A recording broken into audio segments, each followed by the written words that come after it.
So ito na nga mga ka-rockers, may nakarating sa akin.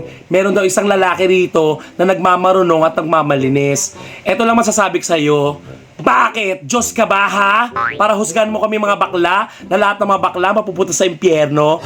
Pwes, nagkakamali ka. Kami mga bakla, lahat kami pupunta sa langit. Kasi kami ang magde-decorate doon. Kami mag-aayos, maglalagay ng mga flowers sa entrance, ganon. Tapos kami mag-welcome sa mga pumapasok. Tapos kami rin ang magiging entertainer. Kakatahan namin sila, kasayawan namin. Tapos, pagpapatawa, ganon.